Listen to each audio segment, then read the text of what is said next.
കൃഷി പ്രദേശത്ത് മഴ തുടരുന്നതുകൊണ്ട് സംസ്ഥാനത്തെ വിവിധ ഡാമുകളിൽ അലേർട്ട് പ്രഖ്യാപിച്ചിരിക്കുകയാണ്. ഇടുക്കി ഡാമിൽ ബ്ലൂ അലേർട്ടാണ്. കൊല്ലം തെന്മല പരപ്പാർ ഡാമിൻ്റെ 2 ഷട്ടറുകൾ ഇന്ന് 10 സെൻറ്റിമീറ്റർ ഉയർത്തുമെന്നറിയുന്നു. അതുപോലെ കക്കയം ഡാമിൻ്റെ ഷട്ടറും കൂടുതൽ ഉയർത്തുന്നുണ്ട്.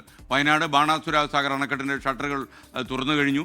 Thanesh M P central news ഡെസ്കിൽ നിന്ന് കൂടുതൽ അപ്ഡേറ്റ്സുമായി നമുക്കൊപ്പം ചേരുന്നു. Thanesh, good morning. അപ്പോൾ ഏതൊക്കെ ഡാമുകളിലാണ് ഷട്ടറുകൾ ഉയർത്തുന്നത്, അതിൻ്റെ വിശദാംശങ്ങൾ? Good morning S K. ഡാമുകളുടെ വൃഷ്ടി പ്രദേശത്ത് ശക്തമായ മഴ തുടരുകയാണ്. സംസ്ഥാന വ്യാപകമായിട്ടുള്ള ശക്തമായ മഴയിൽ ഡാമുകൾ തുറക്കാനുള്ള സാഹചര്യമുണ്ട് എന്നുള്ളത് ഓരോ ജില്ലാ ഭരണകൂടങ്ങൾ അറിയിക്കുന്നു. അതുകൊണ്ട് തന്നെ തീരപ്രദേശങ്ങളിലുള്ളവർ ജാഗ്രത പാലിക്കണം. ഓരോ ഡാമുകൾക്കും ശേഷം വരുന്ന പുഴകളുടെ തീരപ്രദേശത്തുള്ളവരാണ് ജാഗ്രത പാലിക്കേണ്ടത്. സംസ്ഥാനത്തെ പല ഡാമുകളും ഇതിനോടകം തുറന്നു കഴിഞ്ഞു. തെന്മല, കക്കയം, ബാണാസുര സാഗർ, പെരിങ്ങൽകുത്ത്, ചുള്ളിയാർ, മാട്ടുപ്പെട്ടി, ഷോളയാർ, പീച്ചി, പഴശ്ശി ഡാമുകളാണ് ഇതിനോടകം തുറന്നത്. ഇടുക്കി ഡാമിൽ ബ്ലൂ അലേർട്ട് പ്രഖ്യാപിച്ചിട്ടുണ്ട്. തീരത്തുള്ളവർ ജാഗ്രത പാലിക്കണമെന്ന നിർദ്ദേശം എല്ലാ ജില്ലാ ഭരണകൂടങ്ങളും നൽകിയിരിക്കുന്നു. തെന്മല ഡാമിന്റെ ഷട്ടർ വീണ്ടും ഉയർത്തും എന്ന ഒരു നിർദ്ദേശം വന്നിട്ടുണ്ട്. തെന്മല പരപ്പാർ ഡാമിന്റെ 2 ഷട്ടറുകൾ ഇന്ന് 10 സെൻറ്റിമീറ്റർ ഉയർത്തും എന്നാണ് അറിയിച്ചിരിക്കുന്നത്. രാവിലെ കക്കയം ഡാമിന്റെ 2 ഷട്ടറുകളും 0.25 അടി വീതം ഉയർത്തിയിരുന്നു രാവിലെ 7 മണിക്ക്. എന്നാൽ നീരൊഴുക്ക് വീണ്ടും ശക്തമായതിനാൽ അല്പസമയം മുൻപ് കക്കയം ഡാമിന്റെ സ്പിൽവേ ഷട്ടറുകൾ 0.50 അടിയായി ഉയർത്തി എന്നുള്ള ഒരു അറിയിപ്പും വന്നിട്ടുണ്ട്.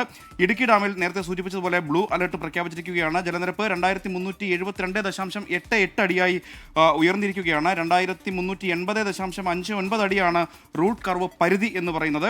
ബാണാസുര സാഗർ അണക്കെട്ടിന്റെ വൃഷ്ടിപ്രദേശത്ത് മഴ തുടരുന്നതിനാൽ രാവിലെ 8 മണിക്ക് സ്പിൽവേ ഷട്ടറുകൾ 75 സെന്റിമീറ്ററായി ഉയർത്തിയിരുന്നു. 61 ക്യുമെക്സ് വെള്ളം ഒഴുക്കിവിടുമെന്നാണ് എക്സിക്യൂട്ടീവ് എഞ്ചിനീയർ അറിയിച്ചിരിക്കുന്നത്. നിലവിൽ 2-3 ഷട്ടറുകൾ 60 സെന്റിമീറ്ററായി ഉയർത്തി സെക്കൻഡിൽ 48.8 ക്യുമെക്സ് വെള്ളം ഘട്ടം ഘട്ടമായി പുഴയിലേക്ക് ഒഴുക്കിവിടുന്നുണ്ട്. അതുകൊണ്ട് തന്നെ കരമാൻ തോട്, പനമരം പുഴയോരങ്ങളിലും താഴ്ന്ന പ്രദേശങ്ങളിലും താമസിക്കുന്നവർ ജാഗ്രത പാലിക്കണമെന്ന് വയനാട് ജില്ലാ കളക്ടർ അറിയിച്ചിട്ടുണ്ട്. അങ്ങനെ ഡാമുകൾ ആകെ നിറഞ്ഞു കവിയുന്ന ഒരു സാഹചര്യത്തിലേക്ക് വരുന്നു. പല ഡാമുകളും തുറക്കുന്നു. തീരപ്രദേശങ്ങളിലുള്ളവർ ജാഗ്രത പാലിക്കണമെന്ന നിർദ്ദേശം പല ജില്ലാ ഭരണകൂടങ്ങളും ഇതിനോടകം പുറപ്പെടുവിച്ചു കഴിഞ്ഞിരിക്കുന്നു. SKN.